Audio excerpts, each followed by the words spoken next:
अस्सलाम वालेकुम guys, welcome back to my channel doctor Kainat Jatoi. I hope you all are well and doing this. So guys, आज का जो lecture है basically वो हमारे पास गाइटन एंड हॉल फिजियोलॉजी के जो चैप्टर नंबर 9 हम डिस्कस कर रहे थे सीवीएस फिजियोलॉजी से रिलेटेड, उसका हम लोग जो है वो नेक्स्ट ऑब्जेक्टिव आज कवर कर रहे हैं। सो बेसिकली आज के लेक्चर में हम लोग duration of contraction and then उसके बाद कार्डिक साइकिल को स्टार्ट करेंगे। प्रीवियस लेक्चर्स की बात कर लूँ तो प्रीवियस लेक्चर का मैं ओवरव्यू दे देती हूँ थोड़ा सा कि प्रीवियसली हम लोगों ने जो है इस पूरे प्रोसेस को डिस्कस किया था कि किस तरीके से कंट्रक्शन एंड रिलैक्सेशन के प्रोसेस के थ्रू जो हमारे पास आयन मूव्स कर रहे थे वो कौन कौन से आयन से, कैल्शियम किस तरीके से मूव कर रहा था एंड हमारे पास सारा ये एंडोप्लाज्म का प्लेट्यूब वगैरह क्या होता है, ठीक है, टी ट्यूब्यूल्स क्या है, ये सारी चीज़ें हम लोगों ने इन मैकेनिज्म्स में लाइक जो एक्साइटेशन कंट्रक्शन कपलिंग था वो हमने डिस्कस कर लिया था। उसमें कैल्शियम आयन का और ट्रांसफर ट्यूब्यूल्स का क्या प्रोसेस था वो सारी चीज़ें डिस्कस कर रही थी, ठीक है। उसके बाद हमें जो है वो एक पैराग्राफ दिया गया है ड्यूरेशन ऑफ कंट्रक्शन से रिलेटेड। सो इसमें कहा गया है कि cardiac muscles begins to contract a few milliseconds after the action potentials begins and continue to contract until a few milliseconds after the action potentials ends. Therefore, the duration of the contractions of cardiac muscles is mainly a function of the duration of the action potentials, including the plateau about 0.2 seconds in arterial muscles and 0.3 seconds in ventricular muscles. Basically यहाँ पे वो आप लोगों को बता रहा है कि जो हमारे पास कार्डिक मसल्स हैं वो जो है वो अपना फंक्शन स्टार्ट करते हैं। मींस के जो कंट्रक्शंस का उनका फंक्शन है वो स्टार्ट होता है जैसे ही हमारे पास एक्शन पोटेंशियल जनरेट होती है, उसके थोड़े मिली सेकेंड्स के बाद हमारे पास कंट्रैक्शन का प्रोसेस स्टार्ट हो जाता है। इसी तरीके से जैसे ही हमारे पास एक्शन पोटेंशियल एंड होती है, मींस के प्लेट्यू एंड हो गया, सो उसके कुछ देर तक एक्चुअली वो फंक्शन रहता है, उसके कुछ देर बाद वो फंक्शन जो है कंट्रैक्शन का वो हमारे पास मसल के कंट्रैक्शन का फंक्शन एंड हो जाता है। इसी वजह से जो ड्यूरेशन, अगर हम इस तरीके से भी कह सकते हैं, जो ड्यूरेशन होता है कंट्रैक्शन ऑफ कार्डिक मसल्स का, बेसिकली वो हमारे पास जो प्लेट्यू एक्शन पोटेंशियल का जो प्लेट्यू और जो एक्शन पोटेंशियल की ड्यूरेशन है उस पर जो है वो उस पर डिपेंड करता है। फॉर एग्जांपल हमारे पास मींस के उसी को हम लोग एक्शन पोटेंशियल की का जो ड्यूरेशन होगा बेसिकली वही हमारे पास टाइम पीरियड क्या होगा मसल्स की कंट्रैक्शन का, हार्ट की मसल्स का। फॉर एग्जांपल हमारे पास प्लेट्यू जो आता है वो 0.2 सेकंड्स का आता है आर्टियल मसल्स में, तो इसका मतलब कितने सेकंड तक हमारे पास वहाँ पे कंट्रैक्शन रहेगी मसल्स की जब तक प्लेट्यू है।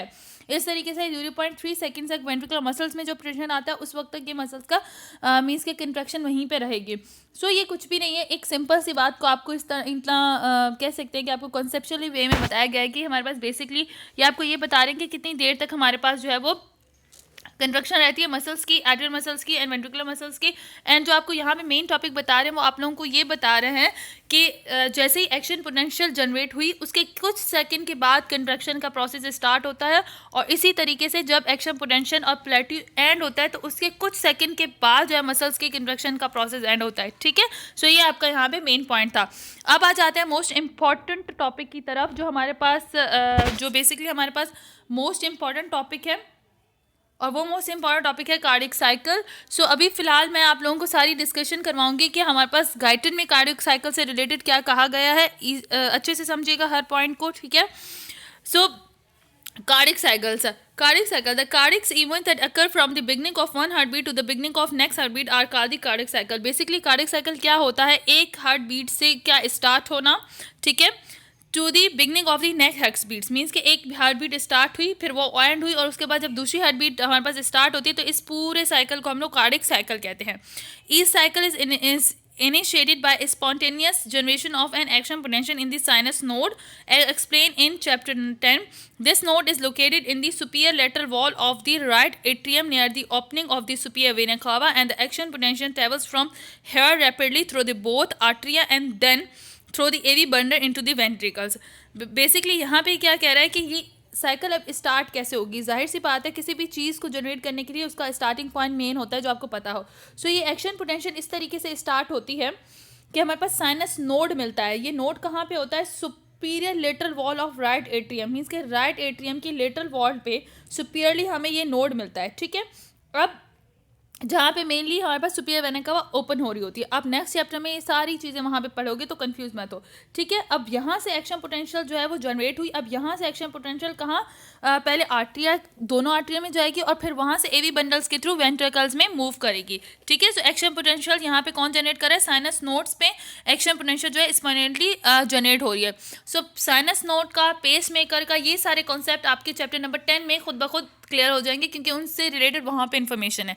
अभी जो चीज़ यहाँ पे डिस्कस की जा रही है सिर्फ वहीं तक आप लोग ही अपने माइंड को रिस्ट्रिक्ट रखें कि हमारे पास साइनस नोड कहाँ पे, एक्शन पोटेंशियल जनरेट हार्ट में कहाँ पे होती है, साइनस नोड जो है वो स्पाइनली से जनरेट करता है, फिर वो सबसे पहले दोनों आर्टरी में मूव करती है, ठीक है, उसके बाद वो एक्शन पोटेंशियल एवी बंडल्स के थ्रू वेंट्रिकल्स में जाती है, ठीक है।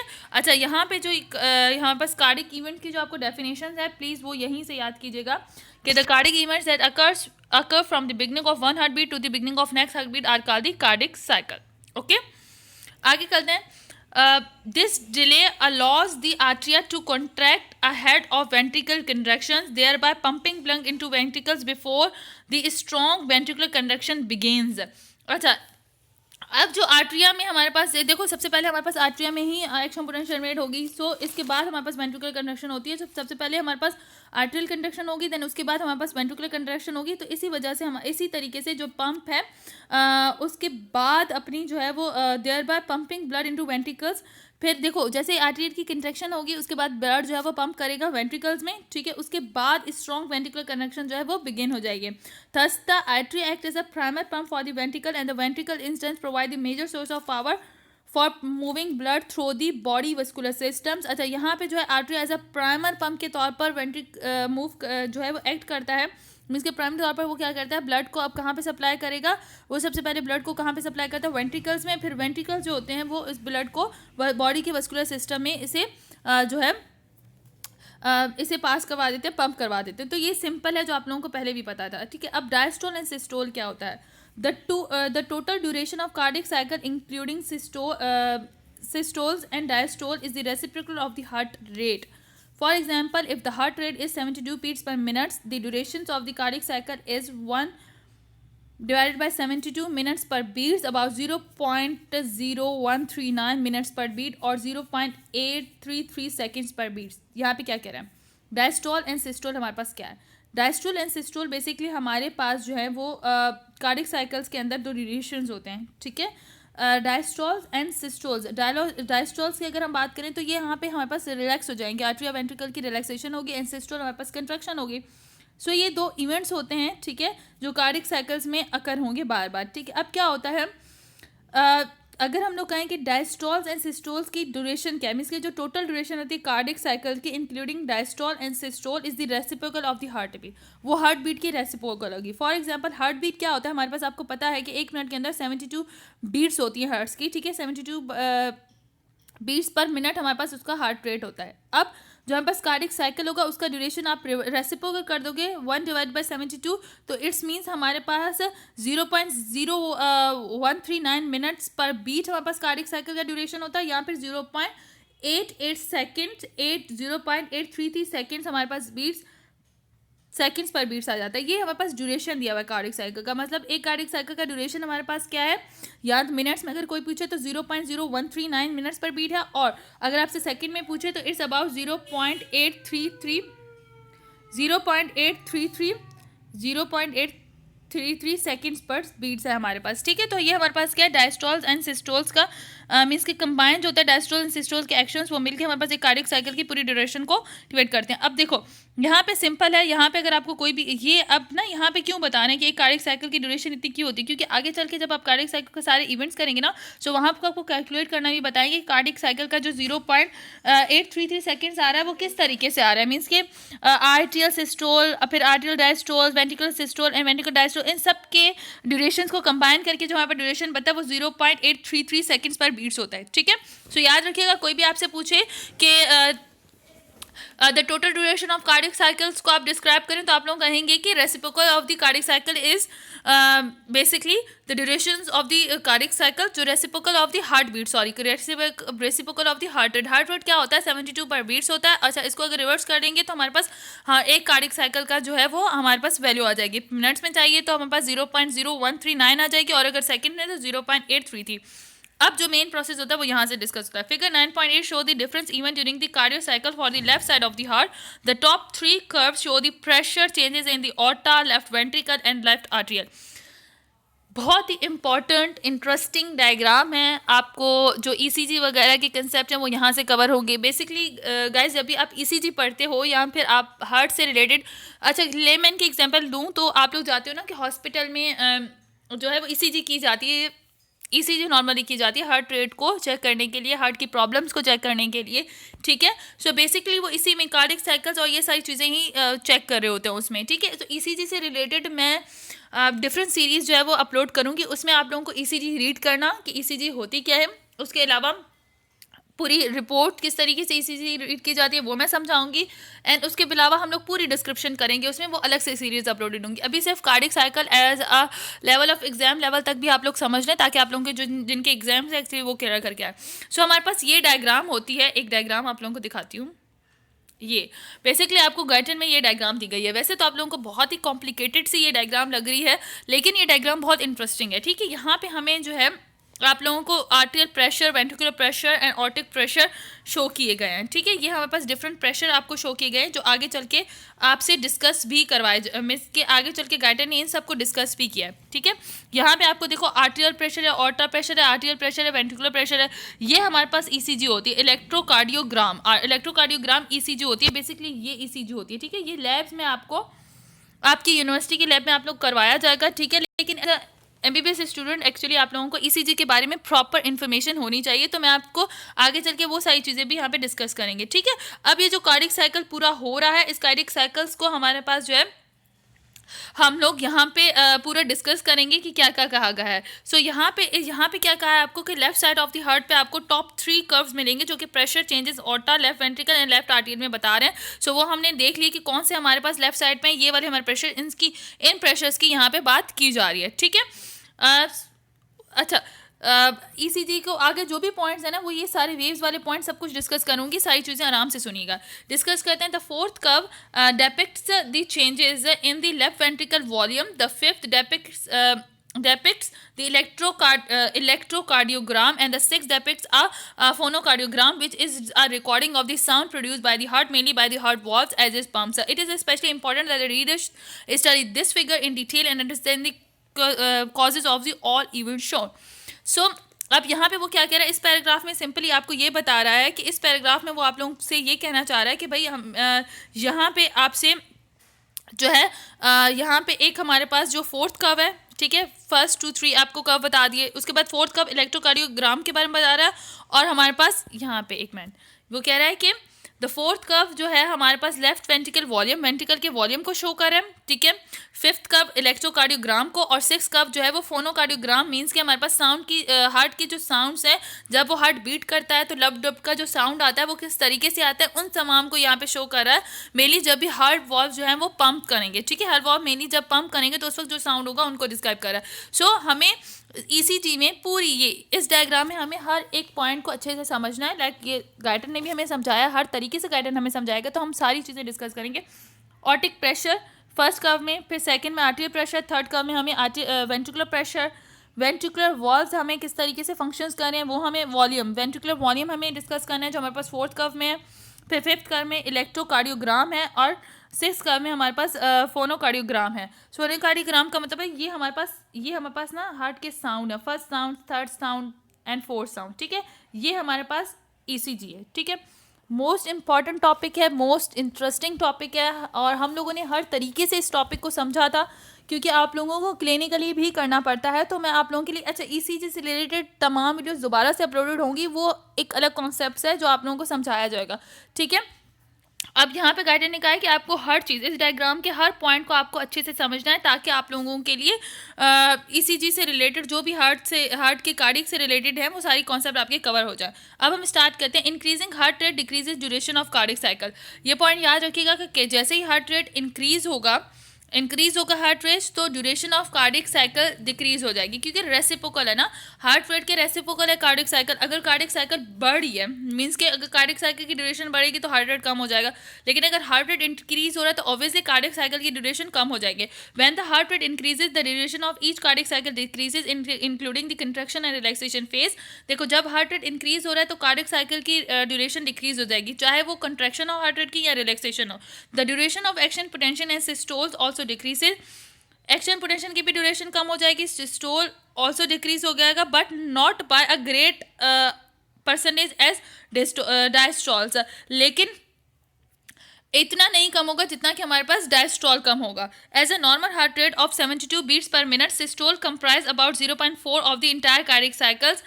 अच्छा, जैसे ही हमारे पास जो हमारे पास पूरी कार्डियक साइकिल होती है ना, जो हार्ट रेट हमारे पास क्या है 72 पर बीट्स. इस वक्त जब हमारे पास नॉर्मली 72 बीट्स हमारे पास जो है वो हार्ट रेट होता है, तो उस वक्त हमारे पास सिस्टोल का जो प्रोसेस है उसकी टाइम ड्यूरेशन कितनी होती है 0.4 for the entire cycle. At 3 times the normal heart rate, systole is about 0.65 of the entire cycles. अच्छा, 3 times of the normal heart rate. This means that the heart beating very rapidly does not remain relaxed long enough to allow complete filling of the cardiac chamber before the next contraction. Next contractions means कि यहाँ पे वो आपको बता रहा है कि हमारे पास जो है जो ड्यूरेशन होती है ई साइकिल्स की, जब हमारे पास हार्ट रेट इंक्रीज होगा तो कार्डियक साइकिल जो है वो डिक्रीज होगी, उसका ड्यूरेशन डिक्रीज होगा, इंक्लूडिंग कंट्रैक्शन एंड रिलैक्सेशन दोनों. देखो एक्शन पोटेंशियल जो होता है जब हमारे पास इंक्रीज हुआ हार्ट रेट तो उस वक्त हमारे पास एक्शन पोटेंशियल एंड सिस्टोल दोनों डिक्रीज होंगे, बट इतना डिक्रीज नहीं होंगे जितना हमारे पास डायसोल के ऊपर जो है वो हमारे पास इफेक्ट होगा. एक हमारी नॉर्मल हार्ट बीट जो होती है वो 72 पर बीट्स पर मिनट्स होती है. ठीक है, इसका मतलब जो हमारे पास एक इंटायर कार्डियक साइकिल्स के अंदर जो ड्यूरेशन आती है सिस्टोल की, वो हमारे पास मीन्स कि construction of the heart muscles की वो 0.4 आती है. और ये 3 times the normal heart rate. Systole is about 0.65 of entire cardiac cycles. और हमारे पास जो इसका मतलब कि 0.65 ऑफ इंटायर कार्डियक साइकिल्स का जो हमारे पास एक्शन होता है वो हमारे पास किस पे होता है, सिस्टोल की ड्यूरेशन होती है. ठीक है, इसका मतलब ये है कि अगर हार्ट रेट, अगर हमारा हार्ट जो है वो ज़्यादा तेज़ी से रैपिडली हमारे पास एक्ट कर रहा होता है तो उस वक्त जो है हमारे पास हार्ट के चैम्बर्स को फिल होने के रिलैक्सेशन का इतना टाइम नहीं मिलता है, क्योंकि मोस्टली टाइम उसका जो है वो सिस्टोल के प्रोसेस में, कंट्रक्शन के प्रोसेस में चला जाता है. ठीक है, सो ये सिंपल है. इसमें सिर्फ आपको ये पता होना चाहिए कि जब भी आप जो है इंक्रीज करते हो हमारे पास हार्ट रेट को, तो कार्डियक साइकिल की ड्यूरेशन जो है वो हमारे पास डिक्रीज हो जाती है. रिलेशनशिप यहाँ पे ना रिलेशनशिप होगा. ओके, हेडिंग में हम लोगों ने आर नहीं, मैंने पता नहीं क्यों यहाँ पे आर नहीं आया. तो ये हमारे पास क्या है, रिलेशन. ठीक है, relationships of the electrocardiogram to cardiac cycles. अब हमारे पास ईसीजी का जो रिलेशन दिया है कार्डियक साइकिल्स के वो बताएंगे. The electrocardiogram in figure 9.8 show the PQRS and T waves. आप जब ईसीजी पढ़ते हो ना उसमें आपको 4 वेव्स के जो है वो बेसिकली 5 वेव्स की बात होगी, PQRS T. ठीक है, ईसीजी में, जो कि चैप्टर नंबर 11 एंड 12 में डिस्कस होंगे. There are electrical voltage generated by the heart and recorded by the electrocardiogram from the surface of the body. The P wave. अच्छा, अब ये होता क्या, ईसीजी होता क्या, बेसिकली इलेक्ट्रोड वोल्टेज जो हमारे पास हार्ट जो हमारे पास पोटेंशियल जनरेट करता है, इलेक्ट्रिक वोल्टेज जो जनरेट करता है वो रिकॉर्ड किए जाते हैं एक मशीन पे, जिसे हम लोग इनकी फॉर्म ऑफ ईसीजी मीन्स के एक हमारे पास मशीन है. ठीक है, वो हमारे पास उसके वहाँ से कुछ इलेक्ट्रोड लिए जाते हैं हमारी बॉडी सरफेस के ऊपर, उन्हें अटैच किया जाता है. उनसे फिर हार्ट की जो बीटिंग का प्रोसेस है, हार्ट में क्या एक्शन पोटेंशियल जनरेट हो रही है, किस तरीके से वॉल्व्स काम कर रहे हैं, वो सारी चीज़ें जो है वो सारी चीज़ें वहाँ पे रेगुलेट की जाती हैं. यहाँ पे फिर हमें पता चलेगा कि हार्ट किस तरीके से काम कर रहा है, हार्ट में सिस्टोल का प्रोसेस कैसे हो रहा है, डायस्टोल का प्रोसेस कैसे हो रहा है. ईसीजी बेसिकली आपने देखा है हॉस्पिटल में कब की जाती है, जब कोई भी पेशेंट, किसी भी पेशेंट के साथ अगर हम उसकी क्लिनिकल्स ले रहे होते हैं और उस वक्त हमें पता चलता है कि इस पेशेंट के साथ हार्ट का मसला है, सो हम उसके वॉल्व्स काम कर रहे हैं सही, या उसकी कार्डियक साइकिल की ड्यूरेशन सही है या नहीं है, या उसकी हार्ट बीट अगर डिक्रीज हो रही है या इंक्रीज हो रही है तो उसका रीज़न क्या है, हम ये सारी चीज़ें डायग्नोस करने के लिए ईसीजी करवाते हैं. ठीक है, सो इसमें हमारे पास कुछ वेव्स होती हैं जिनके थ्रू हम ईसीजी को रीड करते हैं. देखो हमारे पास एक मशीनरी के थ्रू हमने ईसीजी तो निकाली, अब उसे रीड किस तरीके से करना है, एक डॉक्टर के पास ईसीजी आई है, अब उसे कैसे उसे रीड करना है, सो वो सारी चीज़ें यहाँ पे डिस्कस होंगे. The P wave is caused by spread of depolarisation through the atria and is followed by the atrial contraction which causes a slight rise in the arterial pressure curve immediately after the electrocardiographic P wave. अब यहाँ पे क्या कह रहा है, P wave जो होती है वो हमारे पास जब भी पी वेव होगी मीन्स के वहाँ पे डीपोलराइजेशन हो रही है आर्ट्रिया की. ठीक है, मीन्स के पी वेव क्या करती है, पी वेव शो करती है डीपोलराइजेशन ऑफ द आर्ट्रिया, और इसके बाद जो है वो बेसिकली जैसे ही डीपोलराइजेशन होगी तो आर्टियल की कंट्रक्शन जब स्टार्ट हो जाएगी, इसकी वजह से आर्टियल प्रेशर जो है वो कुछ हद तक जो है वो हमारे पास इंक्रीज होगा इन इलेक्ट्रोकार्डियोग्राफ पी वेव में. सो मैं यहाँ पे दिखाती हूँ आपको, ये हमारे पास इस पी वेव की बात करें. ठीक है, यहाँ पे हमारे पास ये पी वेव है. ठीक है, ये क्या कर रही है, depolarization of the atria, means के डीपोलराइजेशन ऑफ द आर्ट्रिया को ये शो करिए। और इसके बाद जो है वो हमारे पास जैसे ही डीपोलराइजेशन होती है तो आर्ट्रिया सिस्टोल मीन्स के आर्ट्रिया की कंट्रैक्शन जो है वो स्टार्ट हो जाती है। और इस वक्त हमारे पास जो आर्ट्रियल प्रेशर है हमारे पास वो बेसिकली क्या हो जाता है, थोड़ा सा इंक्रीज हो जाता है। ये देखो, ये आर्ट्रियल प्रेशर है, जैसे ही डीपोलराइजेशन है पी हमारे पास जैसे ही जनरेट हुआ सो आर्ट्रियल प्रेशर यहाँ पे देखो इंक्रीज हो रहा है। ठीक है, यहाँ पे यूँ सीधा आ रहा था, जैसे हमारे पास डीपोलराइजेशन हुई या फिर कंट्रैक्शन जो हमारे पास आर्ट्रिया की डीपोलराइजेशन हुई, एक्शन पोटेंशियल जनरेट हो रहा है, तो देखो हमारे पास क्या आर्ट्रियल सिस्टोल कंट्रैक्शन उसके बाद स्टार्ट हो रही है, आर्ट्रियल प्रेशर इंक्रीज होता जाता है। ठीक है, उसके बाद हमारे पास क्या है, about 0.1 second after the onset of P wave the QRS wave appear as a result of electric depolarization of the ventricles। अच्छा, उसके बाद कैसे होता है कि जैसे ही हमारे पास आर्ट्रिया डीपोलराइज हुए उसके 0.1 सेकेंड्स के बाद ही हमारे पास QRS वेव अपेयर होती है। वो हमारे पास क्या होती है, वो शो करती है कि अब हमारे पास वेंट्रिकल्स में डीपोलराइजेशन स्टार्ट हो गई है, which initiate contractions of the ventricle and causes the ventricle pressure to begin rising. Therefore the QRS complex begin slightly before the onset of the ventricle systole. देखो अब क्या होगा, वो ये कह रहा है कि अब हमारे पास ना आर्ट्रियोल हो गई। ठीक है, आर्ट्रिया यहाँ पे क्या होगा, आर्ट्रिया सिस्टोल हो गई। अब हमारे पास इसके 0.1 सेकेंड के बाद 0.16 सेकेंड्स के बाद ये QRS की वेव जनरेट हो जाएगी। ये QRS की वेव क्या शो करेगी कि हम हमारे पास जो है वेंट्रिकल कॉन्ट्रैक्ट हो रहे हैं, डीपोलराइजेशन ऑफ द वेंट्रिकल्स हो रही है और इसी की वजह से हमारे पास वेंट्रिकुलर प्रेशर यहाँ पे राइज होना शुरू हो जाएगा। ठीक है, अब यहाँ पे वो क्या कह रहा है कि हमारे पास about 0.1 second after the onset of P wave जैसे ही हमारे पास क्या हुई, ऑनसेट हुआ है मीन्स कि हमारे पास एंड जैसे ही पी वेव हुई है तो हमारे पास QRS वेव जो है अपेयर हो गई है। वो क्या शो करिए कि अब हमारे पास वेंट्रिकल जो है वो वेंट्रिकल की कंट्रैक्शन हो रही है और वो वेंट्रिकल की कंट्रैक्शन को शो करा है। Depolarization of the ventricles means ventricle की कंट्रैक्शन को शो करा। जैसे वेंट्रिकल कंट्रैक्ट होंगे तो वेंट्रिकल प्रेशर भी आराम से अराइज होना शुरू हो जाएगा और वहाँ पे हमें कैसे, और ये सारी चीज़ें कहाँ कैसे शो होंगी हमारे पास ECG में, QRS पे। ठीक है, therefore QRS complex begin slightly before the onset of ventricular systole.